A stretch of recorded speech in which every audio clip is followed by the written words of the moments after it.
So would you want to stay in an Airbnb with a convicted kidnapper living in the basement? Millions of people stay in Airbnbs when they travel, trusting that it will be safe, and usually it is. But what Devin Feely found out might make some of you want to do a little extra homework before you book.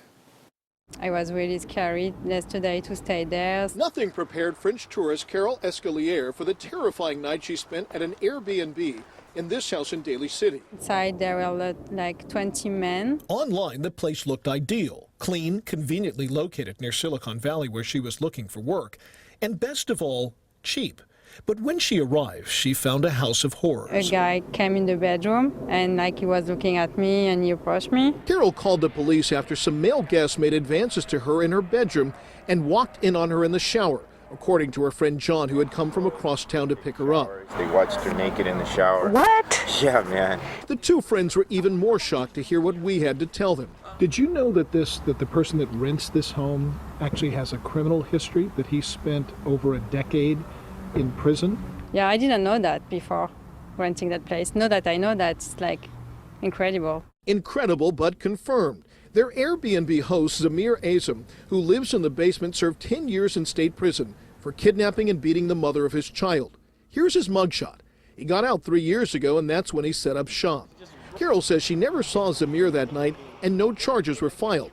But it turns out Zamir is not the only one hosting on Airbnb with a criminal record. Does Airbnb know about your background at all, your criminal history? This man rents out a room in North Los Angeles. Philip, as he calls himself on Airbnb, served 7 months in state prison for felony drug charges. And Arturo, the host of this beautiful, cozy diamond in the rough in Los Angeles, is also a felon, currently serving time for petty theft. In a joint investigation with our CBS affiliate in L.A., we found people convicted of serious crimes, including dealing drugs, kidnapping, and firearm offenses, offering places to rent on Airbnb, even though the company's policies forbid it. Every host and guest in the United States gets a background check. Nick Shapiro is global head of trust and risk management for Airbnb. Unfortunately for us and for everybody else, the background check system is broken. A lot of counties don't put all the information online, but that's why we don't just rely on background checks. We risk score every single reservation ahead of time using predictive analytics, machine learning, behavioral analysis, instantly evaluating hundreds of different signals, looking for anything suspicious. He says 25-year-old drug convictions like Philip's don't disqualify a host. Philip, in fact, says he has turned his life around. I done something a long time ago that I kind of regret, which I never ever done and everything, so just like basically getting a second chance. But what about Zamir? So how does a person like that slip through the cracks? So we had a background check on him that came back clean. I guess his charge was from about 15 years ago, and I think in California, due to FCRA compliance, which governs what information you can get on people, that was outside the window. The problem is that is simply not true. California law does limit the information companies can obtain about a person's criminal history if it's older than 7 years. But that's 7 years from the date of disposition, release, or parole, meaning even the most basic background check should have uncovered Zamir's checkered past.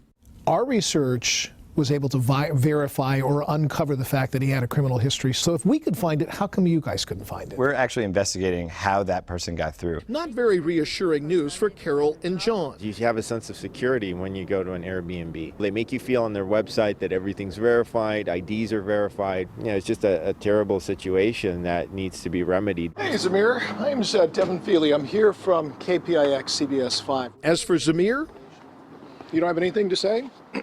He didn't want to talk to us. In Daly City, Devin Feely, KPIX 5.